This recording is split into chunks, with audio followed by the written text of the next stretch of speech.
意大利总理梅洛尼访华期间，中意企业家委员会第7次会议28号至29号也在北京举行。两国总理还共同出席了开幕式。会议期间，深圳卫视专访了意大利对外贸易委员会主席佐帕斯。中国不断提升的不仅是生产的能力，还有创新和创造的能力，使中国的商业模式，同时也使中国和意大利之间的关系更加朝着一种充满机遇的合作关系发展。意大利对外贸易委员会主席佐帕斯告诉深圳卫视记者，本次企业家委员会会议有助于汇聚先进的行业，尤其是工业、汽车和贸易等领域，有助于中国和意大利之间的重要贸易。代表团中有各行业的领军企业，他们拥有着强大的生产能力和发展能力，同时也召集了中国拥有潜力的同行企业。以此方式，每个行业形成一个圆桌论坛，参加的企业能够介绍、展示自己，共同探讨行业，了解行业未来的发展方向。通过这样的活动，能够打开渠道网络，获得整个产业链的关注，包括那些在行业内与大型企业合作的中小型企业，他们可以让自己的企业被大家认识，并开启自己的全新发展之路。佐帕斯说：“我们相信中国是意大利的战略贸易合作伙伴，当然，中国也是意大利产品出口的主要目标国家之一。在某些领域，比如意大利葡萄酒占到了中国本土市场份额的10%，这得益于意大利对外贸易委员会做了大量的推广活动。例如，由维罗纳会展集团举办的活动，令意大利葡萄酒的形象深入人心。中国仍然是一个重要的、拥有前景的战略性的市场。”不仅仅是针对常规的产品，中国在不断的寻求发展，正在产生新的商贸特征，这对意大利企业而言都将成为机遇，以及技术共同发展的合作机会。在国外的投资方面，中国的企业也越来越多地将目光放在意大利，将意大利视为商业投资机会。您怎么看待中国市场的体量以及中国经济的发展？中国是意大利的战略贸易合作伙伴。当然，中国也是意大利产品出口的主要目标国家之一。在某些领域，比如意大利葡萄酒，占到了中国本土市场份额的10%。有一些意大利企业家已经怀着极大的兴趣，关注中国市场有一段时间了。正如我之前所说的，不仅是产品的生产，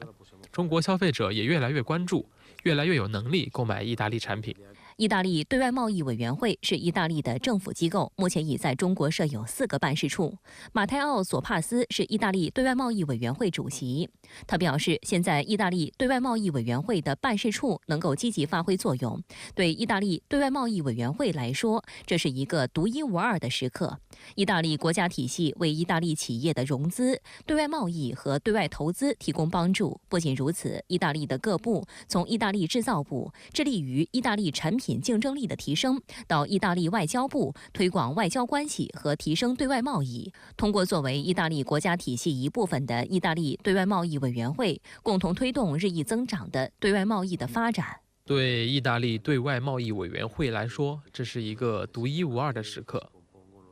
意大利对外贸易委员会要做的，就是将意大利的企业家带到中国来，让他们与潜在的客户建立联系。我们在各种展览平台，如包装、葡萄酒、食品、机械制造、汽车等行业都非常活跃。意大利对外贸易委员会陪伴意大利企业家，帮助他们开展业务，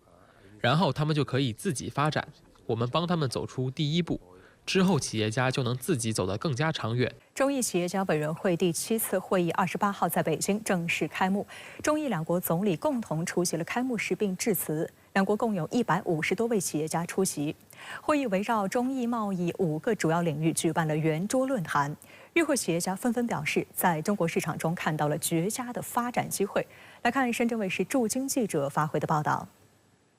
虽然中欧贸易仍然存有一些摩擦，但我在现场感受到的是意大利商界对中国市场的兴趣。不少意大利企业家在接受采访时表示，随着意大利总理开启中国行，大批意大利企业也来华寻求新的商机。面对广阔的中国市场，他们期待两国通过开放与投资，推动合作，实现双赢。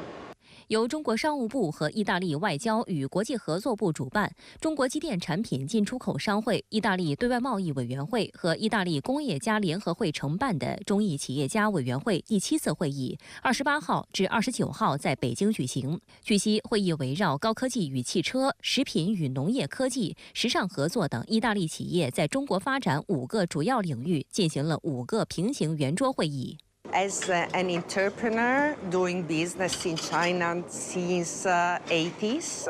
I think this moment is really a good moment for commercial relations between our two countries. 据意大利媒体报道，意总理梅洛尼本次访华正是以经贸议题为主，意方希望同中方在电动汽车、再生能源等领域达成协议。然而，就在4号，欧盟宣布即日起对中国电动汽车加征临时关税，即在目前10%的基础上，对中国产电动汽车加征最高可达37.6%的临时关税。有与会的企业家向深圳卫视表达了自己对加税的看法。So I think that imposing tariffs is not a way to cooperate in a friendship manner. In my opinion, we shall create an environment where both of our countries find convenient to have this commercial relation, and it means that it needs to be free. 中国是意大利在亚洲第1大贸易伙伴，中意双边贸易额连续3年突破700亿美元。中意同为联合国和20国集团重要成员，在推动绿色转型等议题上看法相近。值得注意的是，意大利还担任过进博会、消博会主宾国，各类意大利优质商品走进中国千家万户，中国大市场为意大利优质企业带来广阔机遇。与会企业家纷纷表示，在中国市场中看到了绝佳的发展机会。I'm very confident, actually. We have a great relation, not only on the cultural field, but it can be improved after this visit, even in the trade. I'm actually very, very positive, about the relation between Italy and China. Premier Meloni said yesterday, reciprocity is important for develop business and develop relationship to get the same position in the two different markets. 深圳卫视注意到，中意双方的与会企业都是中意经贸合作持续深化的见证者和受益者，其中包括大家耳熟能详的意大利费列罗集团、拉瓦萨咖啡以及中国的中粮集团、瑞幸咖啡等企业及商会。